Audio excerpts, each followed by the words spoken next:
Bonjour les amis. Si vous décidez d'acheter Forfour, il vaut mieux regarder de plus près les moteurs à essence. Ils ne viennent pas de Mitsubishi, comme certains le pensent, mais de MMC Power, une contreprise entre MMC, Smart et Mercedes-Benz. Cependant, la fiabilité et les performances ne sont en aucun cas inférieures à celles des produits Mitsubishi Motors. Le modèle de base est un moteur essence 3 cylindres atmosphérique de 1,1 litre, équipé d'un arbre d'équilibrage entraîné par une chaîne. Il combine également les deux arbres à cam. Puissance maximale 75 chevaux est atteint à 6000 Tr/min et le couple maximal de 100 Nm est à 4000 Tr/min. Attention, sur certains marchés, les performances du moteur ont été réduites à 64 ch. Le moteur 3 cylindres fonctionne bien, en partie grâce à son faible poids à vide, moins de 1000 kg. Mais il vaut mieux choisir un moteur 4 cylindres. Même le plus petit 1,3 litres donne littéralement des ailes à la voiture, tandis que le plus grand 1,5 lui confère une conduite presque sportive. Les deux moteurs sont dérivés du 1 point en attachant un autre cylindre dont le diamètre dans les trois unités est de 75 mm 1.3 à une course de piston raccourci, de 84,8 mm à 75,4 mm. Le 1,5 litres a la même course que le 1,1 à 84,8 mm.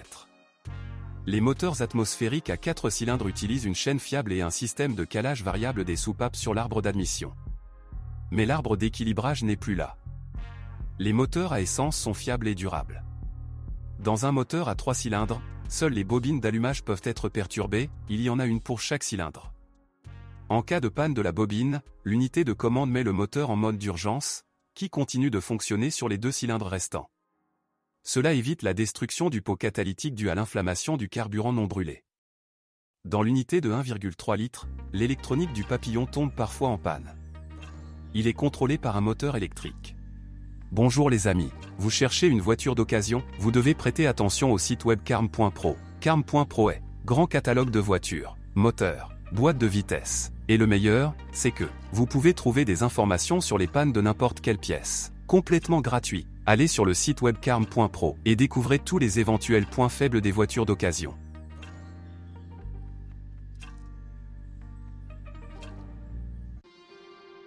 Le corps de l'amortisseur est chauffé par le liquide de refroidissement. 1.5 CDI OM 639, 68 ou 95 chevaux, un moteur spécifique destiné exclusivement à Smart Forfour et Mitsubishi Colt. Vous ne le trouverez nulle part ailleurs. Le plus gros problème avec un turbodiesel est une fissure dans la culasse. Cela se produit généralement après 100 à 150 000 km. Des fissures apparaissent au fond des chambres du système de refroidissement. Il n'y a pas d'accès à ceux-ci, il est donc impossible de souder les fissures. La tendance à la fissuration est causée par plusieurs raisons. Par exemple, il n'y a pas de jauge de température du liquide de refroidissement. Il était disponible en option et dépassait du centre du panneau avant. Une autre raison est la faible puissance, en particulier des modifications les plus faibles, 68 chevaux. Pour rouler normalement, le constructeur a dû réaliser des vitesses extrêmement courtes. Paradoxalement, le turbodiesel fonctionne mieux lorsqu'il est associé à une transmission automatisée à 6 rapports. En conséquence, des engrenages mécaniques courts forcent le moteur diesel à tourner. Mais on ne sait pas si le moteur est chaud, puisqu'il n'y a pas d'indicateur de température. Ainsi, le moteur, encore froid, après un long séjour, subit de lourdes charges. Il est peu probable que les propriétaires typiques de cette voiture, en particulier les femmes, y réfléchissent ne serait-ce qu'un peu et commencent à conduire en mode doux, ou à faire chauffer le moteur plus longtemps. Le défaut entraîne ensuite un autre défaut, l'usure prématurée des segments de piston. Il est assez difficile d'obtenir un jeu de piston avec segments, il est parfois plus facile de remplacer le moteur. Pour compléter le tableau, il faut ajouter que le 1.5 CDI turbodiesel n'a rien de commun avec le 0.8 CDI, ou M660, de la petite Fortwo, si l'on ne tient pas compte du nombre de cylindres et du système d'injection Common Rail. Le moteur 0.8 CDI est tout le contraire du 1.5 CDI. Le petit diesel est très robuste et extrêmement fiable. Il est capable de parcourir des centaines de milliers de kilomètres sans intervention. Tous les moteurs ont une chaîne de distribution. Les moteurs à essence, à l'exception du 1.5 turbo, utilisent un réglage mécanique du jeu des soupapes. L'écart est vérifié tous les 100 000 km. Le moteur diesel et le rare 1.5 turbo sont équipés de compensateurs hydrauliques. L'huile contenue dans les unités doit être conforme à la norme Mercedes-Benz MB 229.1 et supérieure. Le moteur 3 cylindres était accouplé de série à une transmission manuelle Getrag F5 MGA. Moyennant un coût supplémentaire, des versions plus puissantes ont été combinées avec la transmission automatisée à 6 vitesses F6 SGA. Elle a été développée spécifiquement pour cette voiture et n'a rien de commun avec la boîte de vitesses à 6 rapports de la Fortwo. Il n'y avait en réalité que 3 vitesses, et les 3 vitesses restantes étaient assurées par une boîte de vitesses supplémentaire. La box F6 SGA est lente et pas assez fluide. Un moteur électrique, relié au mécanisme par une paire d'actionneurs, est responsable du changement de vitesse. L'un d'eux est chargé d'engager la première et la deuxième vitesse, ainsi que la cinquième et la quatrième.